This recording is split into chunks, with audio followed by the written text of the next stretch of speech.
The year is 2450 BC, in the heart of ancient Sumer, where civilization itself was born. A dream of unity takes hold. For centuries, the Fertile Crescent was a patchwork of rival cities, each with its own king, its own gods, and its own ambitions. Cities like Uruk, Urkesh, and Lagash vied for dominance.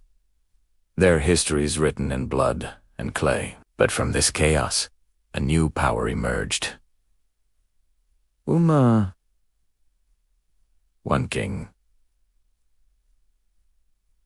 Lugalzagesi.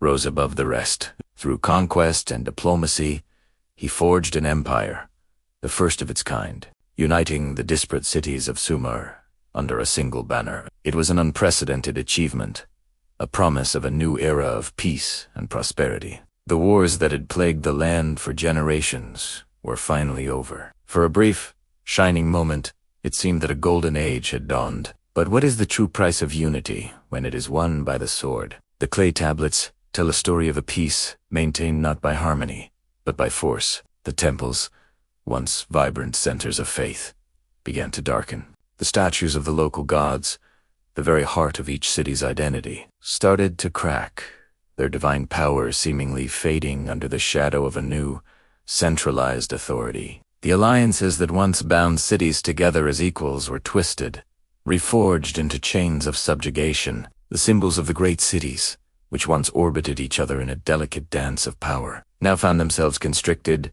pulled into an orbit so tight it felt like a noose, all centered on the dominant power of Umma. The peace was real, but it was a brittle, fragile thing, built on a foundation of suppressed resentment and wounded pride. The subjugated cities were not partners in this new empire. They were subjects, and subjects, when pushed too far, have a tendency to push back. Among the conquered, none felt the sting of defeat more keenly than the city-state of Lagash, a proud and ancient rival of Umma. Lagash had a long and storied history of its own. Its kings were legendary, its warriors fierce, and its patron god, Ningirsu, was a powerful deity of war and agriculture. The submission to Lugalzagesi was a deep humiliation, a wound that festered in the city's collective memory. The forced peace felt like a prison, and the people of Lagash yearned for the day they could reclaim their honor and their independence. They watched and they waited, their resentment simmering just beneath the surface, looking for any sign of weakness, any opportunity to shatter the chains of Umma's dominion. That opportunity was not long in coming, and when it did, it would unleash a storm of vengeance that would shake the foundations of Sumer. The breaking point arrived with a brutal act of defiance. The city symbol of Lagash, long held in check, didn't just break away, it fractured violently on the maps of the empire.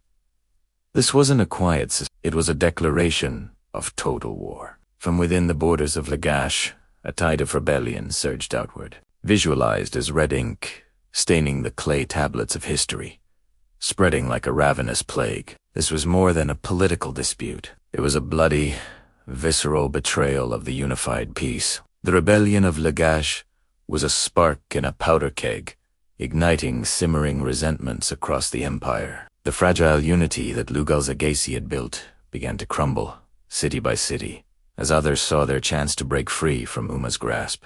The dream of a united Sumer was dying, drowned in a torrent of renewed conflict and bloodshed. The gods themselves seemed to abandon the land. As the wars raged, their divine symbols, which had once represented order, prosperity, and cosmic balance, began to fade from the celestial map. One by one, they flickered and went dark, leaving behind only empty, hollow silhouettes. It was as if the deities, disgusted by the mortals' endless squabbling and violence, had turned their backs on the world they had helped create. The spiritual heart of Sumer was gone. The chaos was no longer just political, it was cosmic. Without the gods' favor, the crops failed, the rivers ran low, and a sense of profound despair settled over the land. The very order of the universe felt broken. Into this void of divine abandonment, a new and terrible chapter of history was about to be written, carved not in the name of gods or kings, but in the name of vengeance and betrayal. This period of chaos gave rise to a new kind of leader, a man who was not a king, not a priest, but an administrator from the city of Kish. His name was Sargon. He had served in the court of the king of Kish, but he saw the weakness and division of the Sumerian city-states as an opportunity. While Lugalzagesi struggled to hold his crumbling empire together against the rebellion of Lagash and others, Sargon was quietly building his own power base, creating a new kind of army, a professional, standing army, loyal only to him. He was a visionary, a man who saw beyond the petty squabbles of the city-states. He didn't just want to rule Sumer, he wanted to conquer the world as he knew it. His ambition was boundless, and his methods were ruthless. He was poised to take advantage of the chaos Lugalzagesi had inadvertently created. Sargon's rise was meteoric. He first overthrew his own king in Kish and established a new capital, the city of Akkad. From there, he launched a series of brilliant military campaigns. He didn't just defeat his enemies, he annihilated them. His Akkadian army swept through Sumer, conquering city after city. He faced Lugalzagesi, the great unifier, on the field of battle and utterly crushed him. In a final act of humiliation, Sargon dragged the former emperor of Sumer in a neck stalk to the gate of the temple of Enlil in Nippa, the religious center of the land. It was a clear message to all. The age of the Sumerian city-states was over. A new power had arrived. Sargon of Akkad had not just conquered Sumer, he had created the world's first true empire, one that would stretch from the Persian Gulf to the Mediterranean Sea. Sargon's Akkadian empire was different from Lugalzagesi's union. It was a multi-ethnic, centrally controlled state, held together by military might and a sophisticated bureaucracy. Sargon replaced the local rulers with his own governors and standardized weights, measures, and even the calendar across his vast domain. He created a legacy that would echo for millennia. Yet, the betrayal of Umma, the rebellion of Lagash, and the subsequent collapse of Sumerian unity were the critical events that paved the way for his conquest. The Sumerians had proven unable to maintain peace among themselves, creating a power vacuum that a man of Sargon's ambition was destined to fill. The dream of a united Sumer, conceived by Lugalzagesi, died in the fires of rebellion, only to be reborn as something far larger, more powerful, and ultimately more despotic under the rule of Sargon the Great.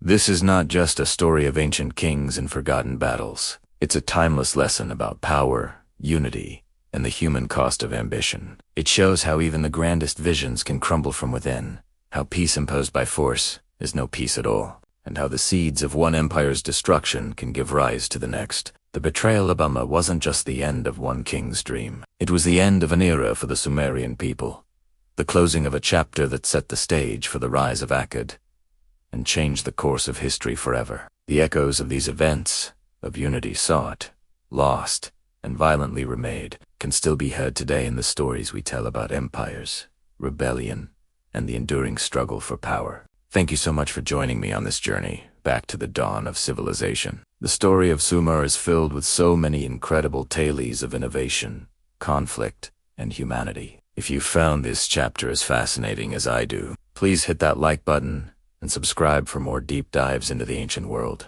Don't forget to ring the notification bell so you won't miss our next episode, where we'll explore the rise of Sargon's Akkadian Empire in greater detail. What part of this story surprised you the most? Let me know in the comments below. I love reading your thoughts and theories. Until next time, stay curious.